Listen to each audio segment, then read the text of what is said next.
मैनपुरी लोकसभा से प्रत्याशी समाजवादी पार्टी की डिंपल यादव देख सकते हैं आप अपने आवास पे। सबसे पहले सुबह क्षेत्र में प्रचार करने से पहले जनता से मुलाकात कर रही हैं और जनता से मिलने के बाद हम सीधे बात करते हैं। मैडम, जिस तरह से कल उत्तर प्रदेश के मुख्यमंत्री योगी आदित्यनाथ ने जसवंत नगर क्षेत्र में जिस तरह से आप लोगों पर सीधे जो मंगलसूत्र पर सीधे सीधे प्रहार किया कि याद तो वो रखा जाए जो अयोध्या में लोग मरे थे, तो किस तरह से आप लोग देखते हैं? मैं समझती हूँ क्योंकि ये सरकार पूरी तरह नकारात्मक रही है।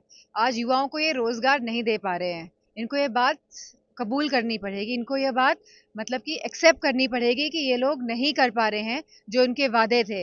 आज हमारे युवा बेरोजगार हैं, नौकरियां नहीं है, किसान बेचारा परेशान है और लगातार हम ये बात कह रहे हैं। और इसी के साथ आप नौकरियां निकाल के जो अब उसको निरस्त कर देते हैं, तो कहीं ना कहीं ये जो हमारे लोग हैं, आप इनका जो आरक्षण है जो नौकरियों के माध्यम से उनको मिलना चाहिए वो भी नहीं दे पा रहे हैं। और जो रिक्त पद हैं आप उनको भी नहीं भर पा रहे हैं। आप मतलब पेंशन पुरानी स्कीम भी बहाल नहीं कर पा रहे हैं। तो आप हर कोने से चित हैं। तो इसी बौखलाहट में ये मंगलसूत्र जैसे स्टेटमेंट्स आ रहे हैं और हमें समझना पड़ेगा कि यह डिफ्लेक्ट करने वाली राजनीति का एक पैतरा है इनका। जसवंत नगर एक मजबूत दुर्ग है समाजवादी पार्टी का। जिस तरह से सीधे सीधे शिवपाल यादव पर भी कहा गया कि पंजीरी खाएं और इसी तरह से परिवार के लिए बोले कि बदायूं से भी आदित्य हार जाएंगे, धर्मेंद्र यादव ना चाहते हुए भी वहां भेज दिया गया। मैं समझती हूँ हम सभी लोकसभा सीटें समाजवादी पार्टी भाजपा को हरा रही है। और जब आप रिजल्ट देखेंगे तभी आप पाएंगे कि भाजपा बुरी तरह उत्तर प्रदेश में हार रही है। और वो भी इसीलिए क्योंकि 7+10 साल की जो सरकार चली है उसमें प्रदेश में कोई भी सुचारू रूप से कार्य नहीं किया गया है और भ्रष्टाचार चरम सीमा पर है। हर तरफ भ्रष्टाचार ही भ्रष्टाचार है।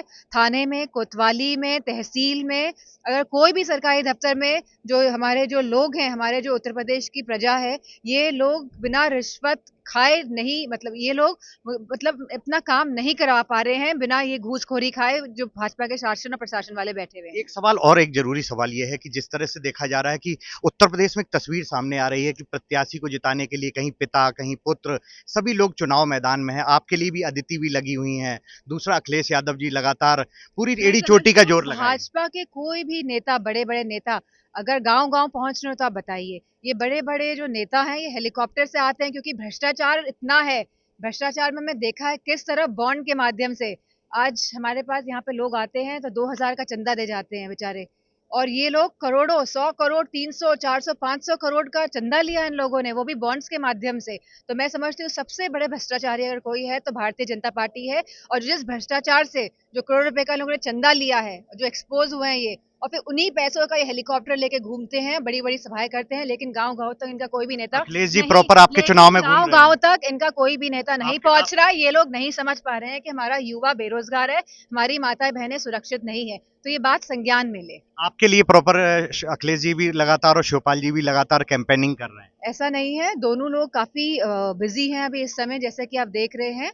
और यहाँ पे मैं समझती हूँ मैनपुरी के लोग पूरा साथ, समर्थन और आशीर्वाद दे रहे हैं। कितनी बड़ी जीत मानते हैं आप? वो तो टाइम आने पता चलेगा। तो ये डिंपल यादव हैं जिनका कहना है कि जिस तरह से अखिलेश यादव और शिवपाल यादव लगातार कैंपेनिंग भी कर रहे हैं और जिस तरह भारतीय जनता पार्टी के लोग हेलीकॉप्टर से घूम रहे हैं, तो सीधे सीधे इशारा उन्होंने भारतीय जनता पार्टी पर हमला बोलते हुए कहा है कि परिवार तो चुनाव में लगता ही है।